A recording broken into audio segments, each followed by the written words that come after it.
Hi, boys and girls. Mrs. Mansfield here again. So today, for your grammar lesson, we're going to be talking about character point of view. So what we're going to be doing, I'm going to read the directions first, and then I'm going to read the part of The Wizard of Oz that it's going to be talking about, and then we're going to go over the questions. So hopefully you guys can better understand what the questions are asking of you. So let's go ahead and begin.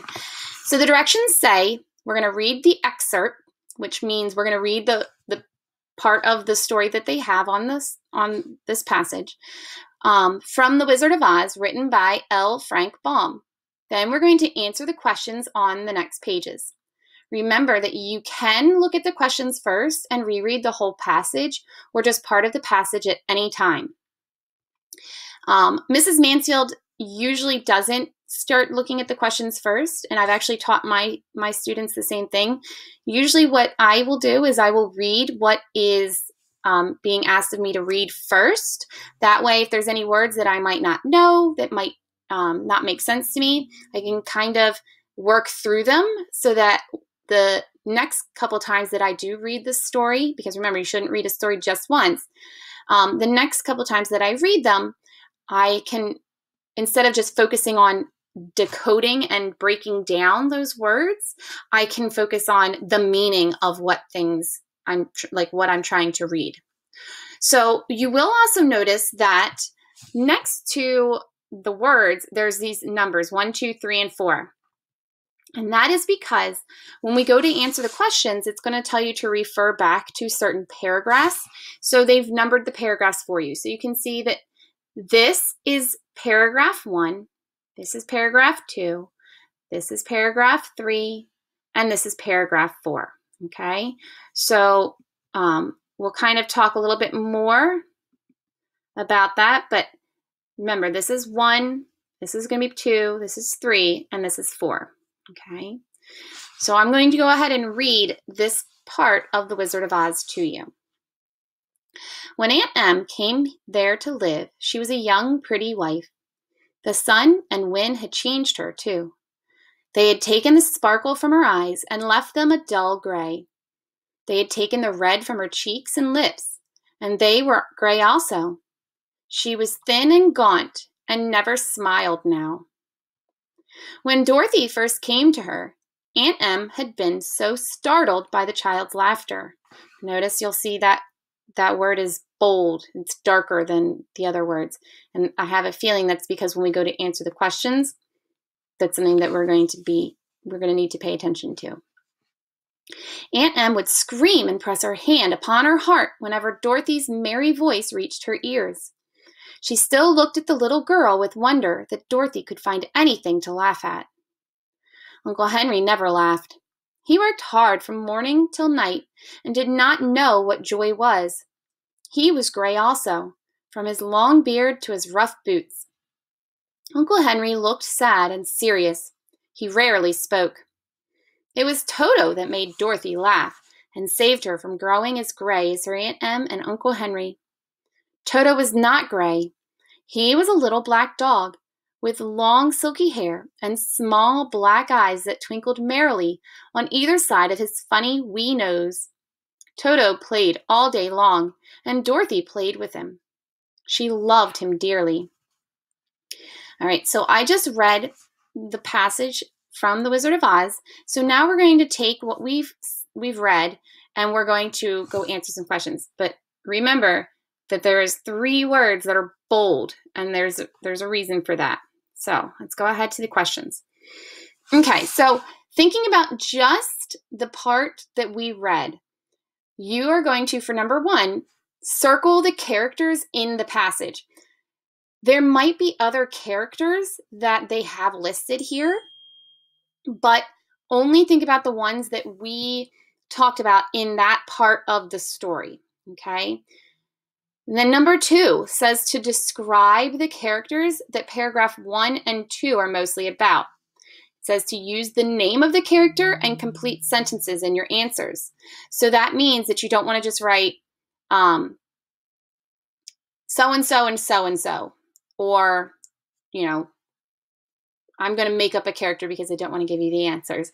Ella, because if I just wrote Ella, she's not a character, or she wouldn't be a complete sentence. I need to add more because it says to describe the character. So obviously, when it says paragraph 1 and 2, it's talking about this paragraph here and this one right here. So I want to look at just these 2 paragraphs when I'm getting my answer. So I would name the character and maybe describe them a little bit. I might say Ella is a very fun kid. Something that goes along with what is in these paragraphs. Obviously, Ella is not in those paragraphs. Then number 3 says, who is paragraph 3 mostly about? So again, I'm going to look at paragraph 3 and I'm going to talk about a little bit about them. So I'm going to describe them just a little bit, just like I did in question 2. I don't want to just write Ella again. Then for number 4, it says to pick an antonym or the opposite for the word rough in paragraph 3.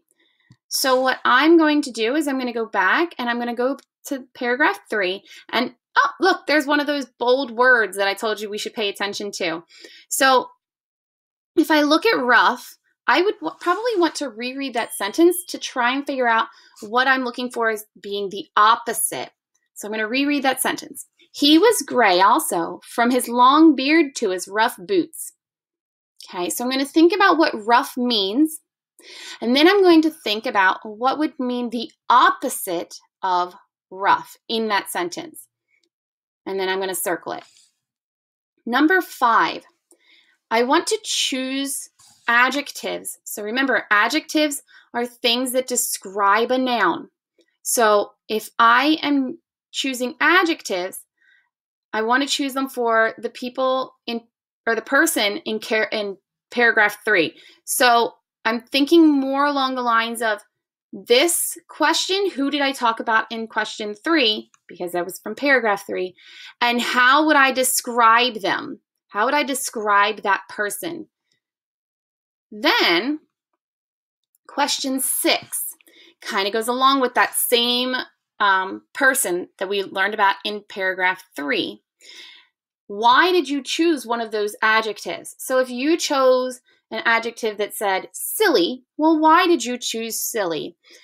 Maybe you would go back and it actually says using the sentences from the passage, why would you choose that? So if I went back to the passage and I see it said something about this person was being silly, I would then write that sentence.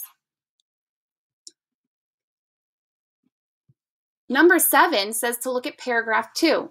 So I want to go back to paragraph 2. And what do you think the word startled means?